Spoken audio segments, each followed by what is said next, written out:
home. She told me a lie. She don't remember why. She don't remember why. She's going down.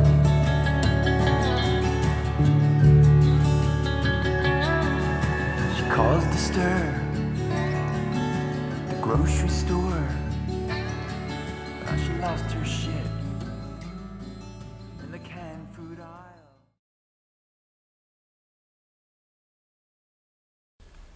aisle. I don't think so. No, always talking to someone about writing a song, and it's just kind of cliche, but songs just happen, and I write everything on guitar, so it just seems to alternate between lyrics and or melody, so it's probably 50-50.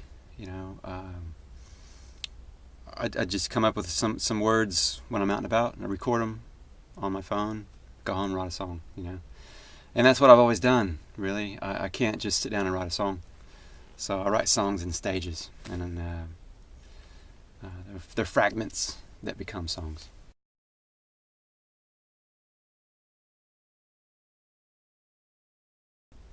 It's hard to say.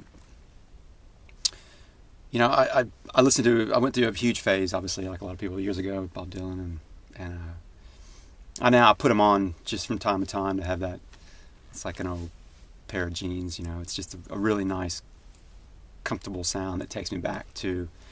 I think my older brother had on, the times they were changing back when I was in my early teens, and I think from then on it was. I discovered Simon and Garfunkel and Dylan, and that's when I started writing on acoustic. I was more electric at the time, and in learning guitar, and so I went to acoustic and taught myself to finger pick, and I just became into the idea of rhymes, trying to write words.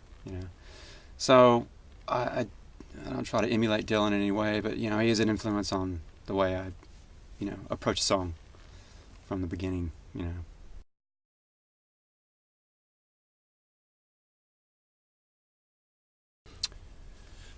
They're all pretty recent, really. I would say in the last year and a half, they came together, and it's funny because I don't normally do covers. I don't normally, I play the odd cover, but I don't record covers very rarely. And whilst recording, or when we began this project, I was just flipping around to the songs I had, albums I had at home, and that's when Betty LaVette's song came up, and I thought that'd be a great thing to have a version of.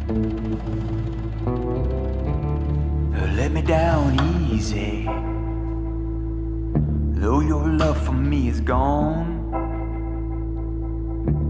Let me down easy,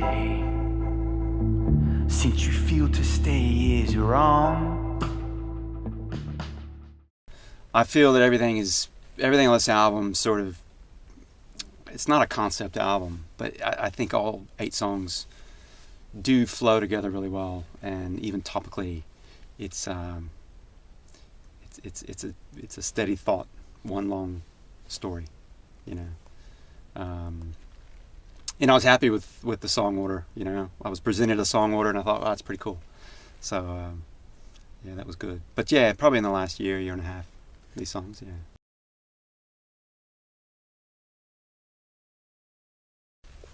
There wasn't an intent to write a theme for all 8 songs, but when I look at them now, listening to it, because I really do feel this album is best listened to from song 1 to the end. I don't think there's really any singles necessarily on it, but it's not a bad thing. It's just kind of how I've put these together.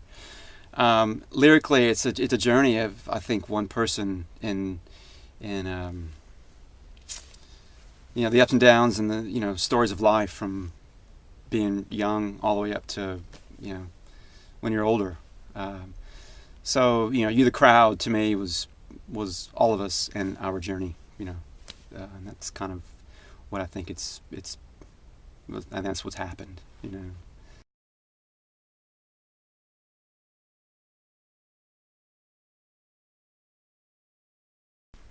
I do. Yeah, I do. I gravitate to that, moodiness. Yeah. And Shannon and I have been playing together now for a couple of years, I guess. And back in the early, when we just started playing, what are you after? And he taps into exactly what I'm after, which is color, atmosphere, telling another story with music. And that's what that's my thing. My guitar is just my instrument to get the song written, and so the embellishment is what I'm really into, as much as the song itself. It's as important to me to have atmosphere and to attack that part of a song as it is the lyric. So to me it's 50-50. I heard Thomas years ago at the Clifton Hill acoustic night, and I never quite understood it at the time. And then fast forward about 4 years, he gave me a call and asked me to come and do a gig. And I went to the gig with him and a double bass player, and all of a sudden it made sense. It was like, this guy's kind of like Jeff Tweedy, kind of got his own way of painting pictures, and that was it, because it was really evocative for some of the stuff I was trying to do musically. Well, there was no brief really. We came here, and the way we did it was done over just a matter of a few days, and we'd come in, we'd meet at the table, have coffee, and they'd say, what song were you thinking? And at the beginning of this, I had probably 15 songs I wanted to do, but know that I probably wouldn't do all of them. So we'd sit there, I'd play a song, and Shannon would bring his acoustic, I'd have mine, and we would just strum the song and talk about it for 15-20 minutes, and we'd go start tracking. And that's exactly how we did it. So I think that's pretty cool. There was no pre-production. There was no way to take the spark out of the song. There was no over tweaking. And I think that's why the songs kind of flow the way they do. There was no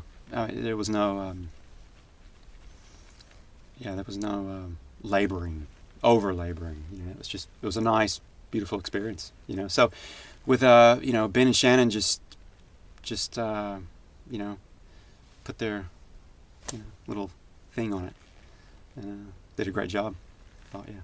Well, actually, with this one, I left it, so I didn't listen to any demos, and it was absolute blank slate. We'd talked. Yeah. Did you have a brief? I don't.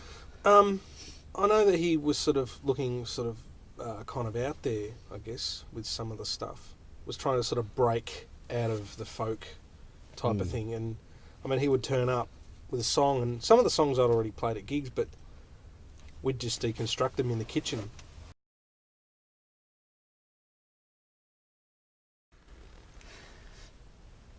I guess yes and no. We took. It's hard to say. I mean, some of the Calexico sounds, that sort of 70s pop meets sort of moodiness, but to have an album that was what we referenced it by, some of the Wilco sounds, I could say perhaps. But one album that we used as the reference, I don't think so. It's just a lot of influences I think that we all three had, from retro to current to just to what it is that I do, just kind of a hodgepodge of bit of this and that. There may have been some slight nods here or there. Yeah, it was really, for me, sort of a production role. It's just really what the song would suggest. You know, like, well, at the centre of everything is the song. It's the centre of everything is his voice, you know. We're painting around that. So, never wanted to go off into another territory where the song became something other than what it was meant to be. And I know Thomas's stuff that he likes as well. He does like Nick Drake. I know he likes Neil Young. We talked about Wilco and some of the soundy things that go on there. But essentially, it was really organic. It was just make music that sounds good, that's three-dimensional, interesting, that I would want to listen to. Yep. Yeah. It's a very natural flow from kitchen to take to treatment.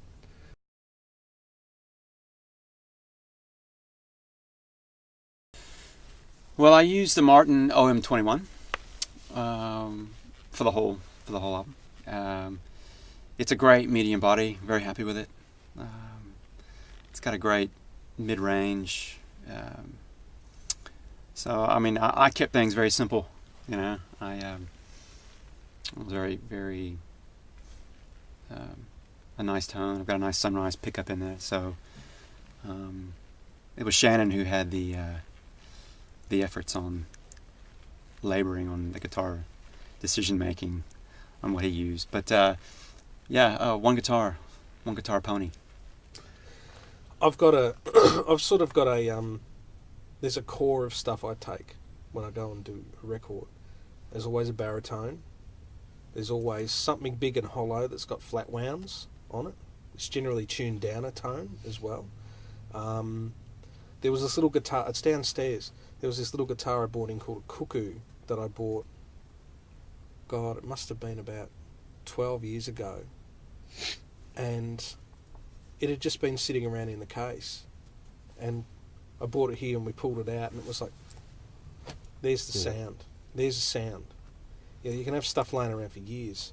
So, you know, it was a few acoustics, a couple of interesting electrics, and Ben's got great stuff as well. And with sort of a core amp sound that we would have. And we didn't deviate far from the amp selection. But guitars, it was just what colour was needed. Maybe Hammond. Yeah.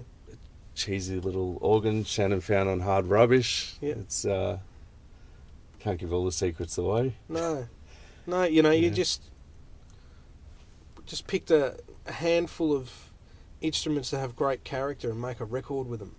And that gives a tonal continuity as well between each song. And we didn't have, you know, guitars that had strings that were too new on them as well, you know. So you lose all that harmonic content that's all, you know, sheen and pristine. Yes. And we just have these, you know, you pick that one up off the wall over there, this really thin slide sound. That was the right sound for the song. It wasn't about making a pristine guitar sound. It was about having a character in the song, you know. I think the strings on the Jazzmaster were probably 8 years old. Yeah. And then I went and changed them, unfortunately. Tetanus shot. Yes. Every time you play. Yeah.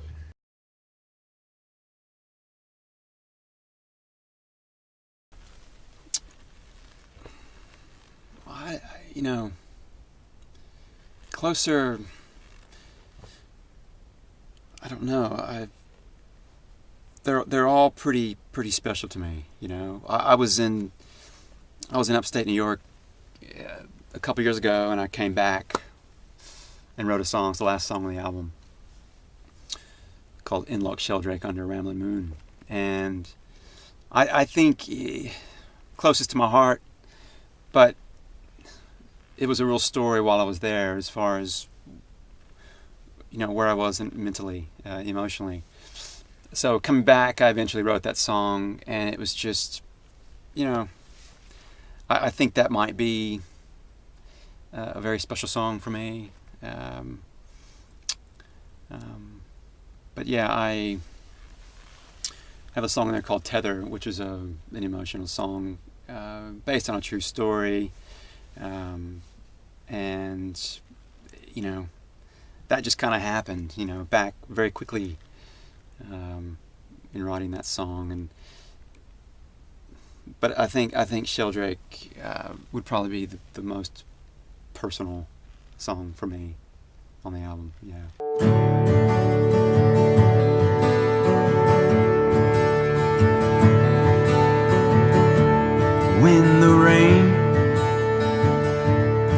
it's the lake, somewhere upstate, Loch Sheldrake.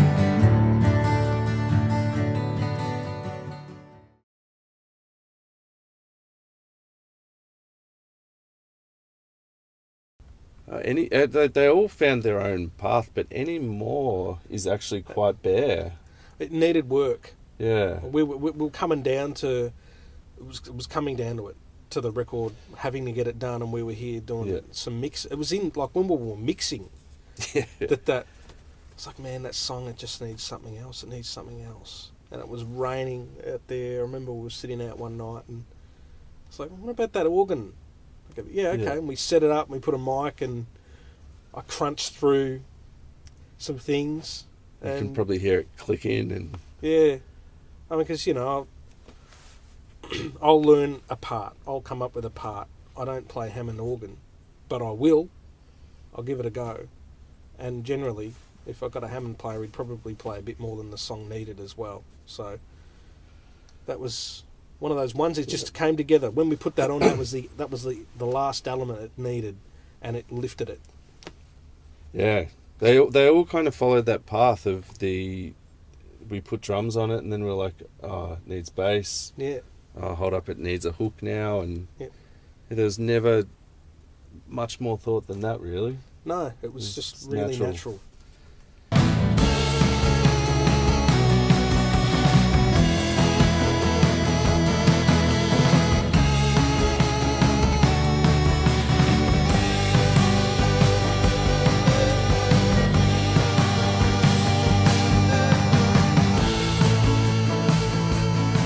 Only you don't know what it's like.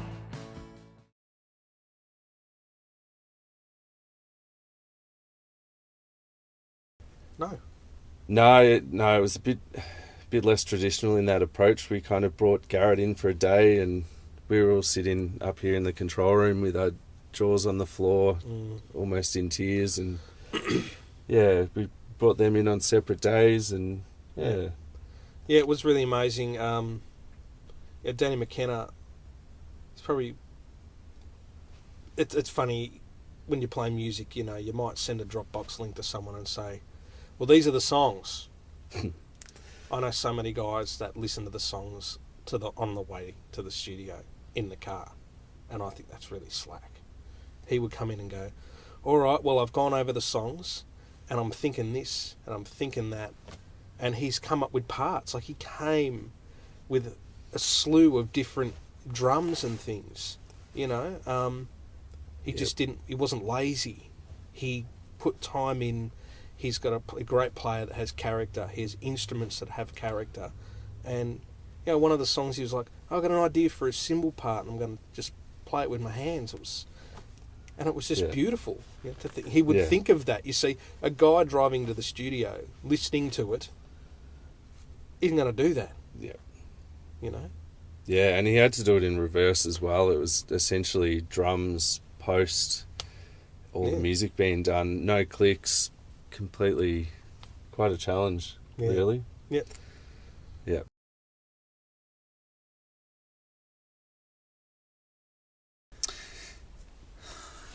I always for me, because well, yes and no, not in a way that I was concerned about how it would end up, but I think it's easy to overanalyze yourself, so have to force yourself to just let go, and unfortunately I had a couple really good guys, mixing, finishing, so there's never a fear factor. It was just, you listen and you constantly pick things, if I listen to it today, I'll still pick something, but it's a pretty fruitless exercise, really. I'm very happy with it, and I think it captured a moment, and I think I'm very proud of it. It's got some really highs and lows that I hope people will appreciate and enjoy. The Golden Question. This was probably one of the quickest. What was the turnaround? Did we The do turnaround on three this days? record was crazy. Wow. Yeah, I spent quite a bit longer. Normally, like say that last Jeff Atchison record we'd spent a lot of time honing in and getting persnickety, as Jeff would say. But yeah, it was quite quick. But it's a tough one to answer because I would always take more time. Men put hours in. Yeah. You know, I'd go home and, you know, you knew Ben was up till about 5 in the morning doing this. I've kind of already forgotten. At the time, it's the only thing that matters, and then time moves on and it's finished and you forget. But I'm sure at the time it was quite involved and stressful. It was stressful. Well, in its seriousness. Well, it needed to be out. Yeah. It needed to be done by next X time. This is right, the magical deadline. Yeah. It's a tough question, that one, Yeah. because you would always take more time and do it differently, and at some point you have to decide, well, That's done.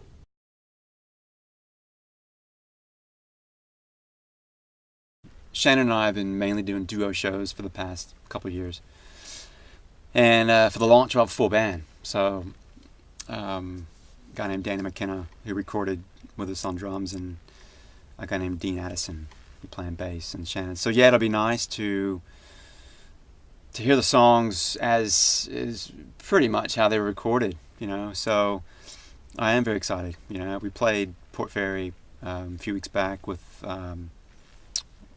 As a trio with cellist, which was fantastic, great run of shows. But this will be nice to have that full band again. You know, really songs just open. You know, so yeah, I'm excited about it. Yeah. Again, it's one of those albums. It's like I'm removed from it enough now to actually have it on in the car and get to the end of the album and be happy for it to start again. And start again. I can listen to it over and over again. It's that lovely. I mean, Thomas's voice is lovely and the songs are really great. So, and it's kind of, once you've been so attached to it, it's almost easier to enjoy it through other people. So there's a bunch of people we always bounce stuff off, and with me it's my sisters or my dad, and I'll send stuff through because you lose objectivity, and generally they'll always be like, it's great, it's done, what are you talking about? You can't hear that thing at the bar 72 that you're obsessed with. Yeah.